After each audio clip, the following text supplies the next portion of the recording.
My name is Paul Luna, and you're tuned into F&B Lunacy. I am here today with Chef Boyd Rose. Chef, tell us about yourself. What are you doing? Where are you working at? I'm working at a place called Secreto Kitchen and Bar. It's Southern Farm to Table, but it's originally supposed to be tapas, so that's kind of how it stepped into the name, right? Why did you become a chef? Well, I started cooking when I was 4 years old with my mom, grandmother, and aunt.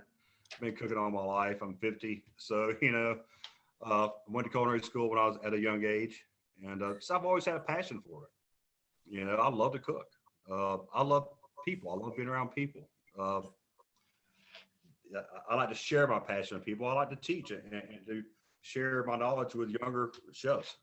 Who was your inspiration? My grandmother was a big inspiration to me. And my mom, I used to sit on the countertop when I was a kid, and my mom, I'm a Southern boy. I had cornbread 7 nights a week. When my mom cooked, she always had cornbread. My mom's that generation. She was born in 40, right? 1940. And she's that generation where they cooked every night, and that's a lost art too in American homes. When the women started working full time, they weren't cooking as much. My mom still worked full time and came home and cooked a full dinner. And I'm the baby of 3 boys, so she still cooked for 3 boys even when I was there by myself.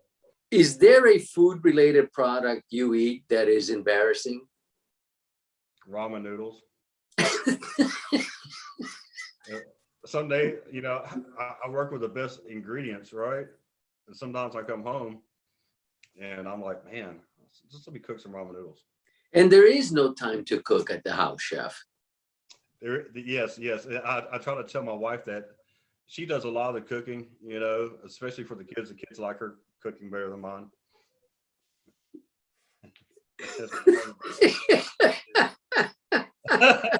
It is true, son. So it's okay. Daddy's learned to live with that. What kind of a critic are you with the cooking? I'm honest. But she's really stepped up her game lately. She's this last couple of weeks, she's done some really fantastic stuff. And I think she's learned over the years with living with me. She's picked up a few things. And she looks for different ideas and different things to make. But she always wants to go healthy. I don't always do healthy food. I try. I love fat. First thing they taught me at Johnson Wells is fat's flavor. Don't be afraid to use it. I grew up with a lot of pork, a heavy diet and fat. It doesn't sit well with me anymore. That's why the intermittent fasting, it's working pretty good for me.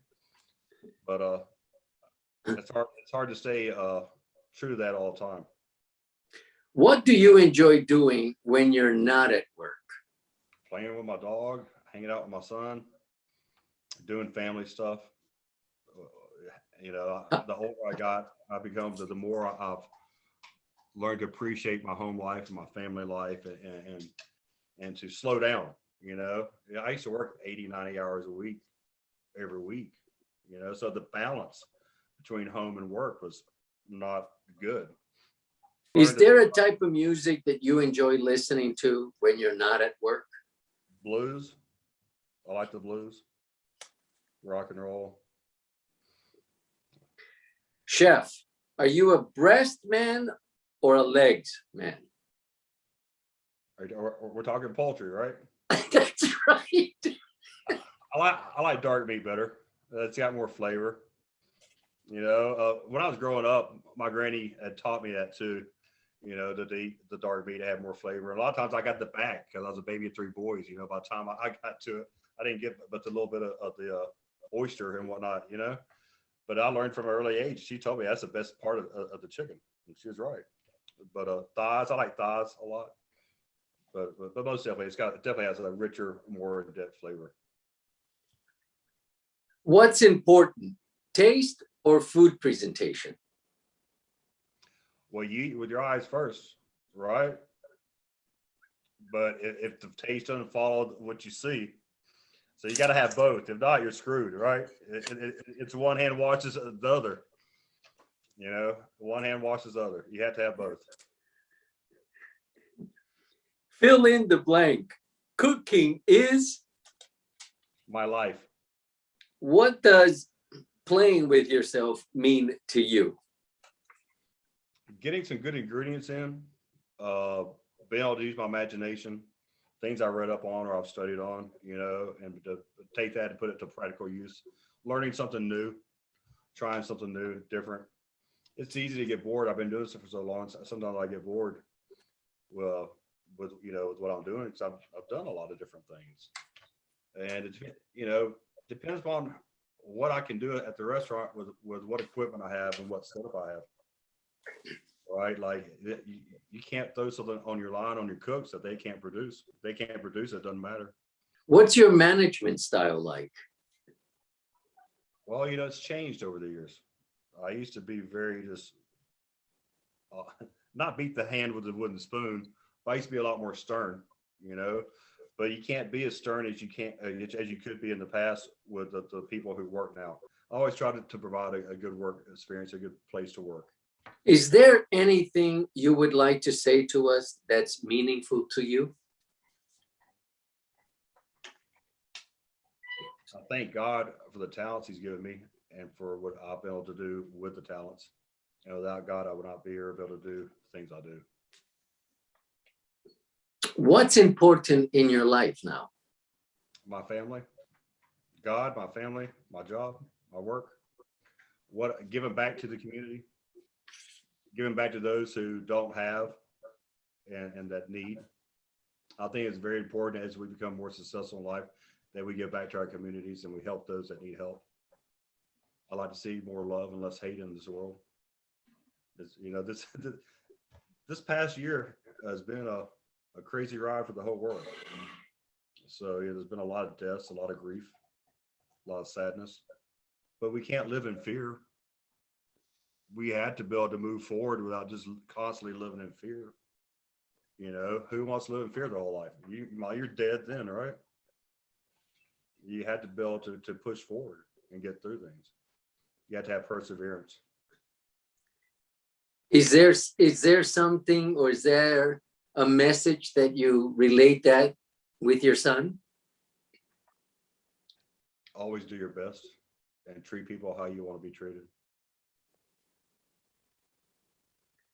Chef, did you attend culinary school? I'm a Johnson Wells graduate out of Charleston. Is there anything in the burner working for you? Something that maybe in the plans? I'm working on a seafood restaurant with a couple of good high-end steaks. I'm done with a lot of creativity and like I said, 3 different levels. It has a mezzanine. I probably have a private dining room for 12 I'm looking at. The bars up top, just something that's got really cool vibes and something that I think will draw a lot of people to. Plus the location's very good.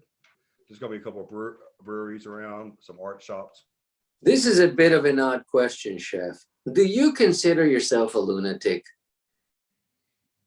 Sometimes. Sometimes, yeah. I have been, wild or crazy, whichever one you want to put it, they kind of go hand in hand. Especially in my younger years. Even I'm very tame now, I'm not working the 80 or 90 hours a week, but where you work 80 or 90 hours a week and you work that in the kitchen, it's going to make you a little crazy. Matter of fact, you have to be a little crazy or a little wild or something or a lunatic to do it. And very passion driven, right? And when we speak about 80 or 90 hours a week, that could have been done in 4 days. Sometimes, yes. Sometimes, yes. Without very, very little sleep. What would you encourage the consumer today in coronavirus as it's fading out? Get your shot. Just because I believe the shot helps from the spread of the virus, not just as well as protecting you, I think it helps protect others. And come out to eat. Don't be afraid. Live. We had to live again. This past year, we haven't done a whole lot of living. I think this past year has been good in some ways. We've come back down to earth. We've been humbled. Families have spent more time together at the house. There's been, more connection with one another than there used to be. Been a lot more divorces too, hasn't there? Less kids, more divorces.